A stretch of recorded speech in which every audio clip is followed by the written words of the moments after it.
এটা নতুন স্বাভাবিকতা না, এটা হচ্ছে আচরণের শিক্ষার অভাব, এটা হচ্ছে ব্যবহার না জানার বিষয়। একজন মানুষের শারীরিক অসুস্থতার সঙ্গে এই ট্রল কিংবা এই বিষয়ের সম্পর্ক নাই। এবং মির্জা আব্বাস যে ধরনের রাজনীতিবিদ, তিনি একজন পোড় খাওয়া রাজনীতিবিদ, তার রাজনীতি তো 2 দিনের না। ফলে তিনি এই ধরনের বহু প্রতিকূলতার মধ্যে দিয়ে গিয়েছেন।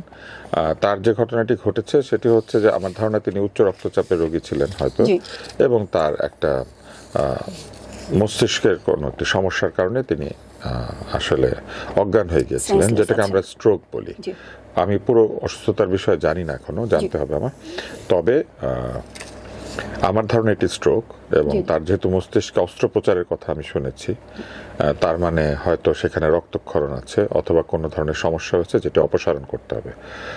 এটি বয়সের কারণে হতে পারে, উচ্চ রক্তচাপের কারণে হতে পারে। তবে এই বিষয়গুলিকে স্ট্রেস বা অনেক বেশি উৎকণ্ঠা অনেক সময় বাড়িয়ে তোলে।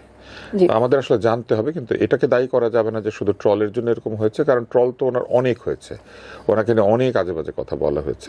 আমার ধারণা যে এই জন্য এই ঘটনাটা ঘটেছে, আমরা সরাসরি দায়ী করতে পারবো না। নির্বাচনের সময় কিন্তু সবচেয়ে বেশি আলোচনায় ছিল এই ঢাকা 8 আসন, এবং নাসিরউদ্দিন পাটোয়ারি এবং মির্জা আব্বাসের ঘটনাগুলোই কিন্তু আমরা সবচেয়ে বেশি দেখেছি। তারপরে একদম খুব 1 মাসের মধ্যেই কিন্তু আবার এই সংসদ অধিবেশন শুরু হলো। তো সবকিছু মিলিয়ে এর মধ্যে আমরা দেখেছি যে কিছু ইফতারের প্রোগ্রাম হয়েছে, সেখানেও নাসিরউদ্দিন পাটোয়ারি গিয়ে মির্জা আব্বাসকে বলছেন। এই জন্য তো এই দলটা দল হয় নাই, কারণ একটা দল যখন দল হয় তখন রাজনীতিবিদ হলে কেউ আরেকজন রাজনীতিবিদের সম্মান, আরেকজন রাজনীতিবিদের যে প্রাপ্য কিংবা আরেকজন রাজনীতিবিদের প্রতি যে ধরনের ব্যবহার আচরণ সেটা শেখে। 2 দিন আগে কেউ ধরেন চাকরি খুঁজতো, কিংবা 2 দিন আগে কেউ মনোহারী পণ্য বিক্রি করত, সে যদি এসে মির্জা আব্বাসের প্রতিপক্ষ হয়ে দাঁড়িয়ে যেতে পারে, তখন এরকম ঘটে। এটাই ঘটছে। এটা তো রাজনীতি না, এটা অসভ্যতা। আপনি এর আগে কখনো দেখেছেন? আপনি এর আগে কখনো শুনেছেন? আপনি তো মোটামুটি একটা বয়সে পৌঁছেছেন, আপনি এর আগে এরকম দেখেছেন কখনো? তো দেখেন নাই কেন?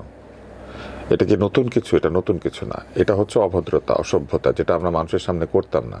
এখন সেটাকে মানুষের সামনে নিয়ে এসে সেটাকে নতুন স্বাভাবিকতা এই হিসেবে প্রমাণ করার চেষ্টা করা হচ্ছে। এটা নতুন স্বাভাবিকতা না। এটা যে কাজগুলি মানুষ ক্যামেরায় করে না, যে কাজগুলি মানুষ প্রকাশ্যে করে না, সেই কাজগুলিকে প্রকাশ্যে নিয়ে এসে বলার চেষ্টা করা হচ্ছে যে এটাই স্বাভাবিকতা। এটা স্বাভাবিকতা না, এটা হচ্ছে আচরণের শিক্ষার অভাব, এটা হচ্ছে ব্যবহার না জানার বিষয়।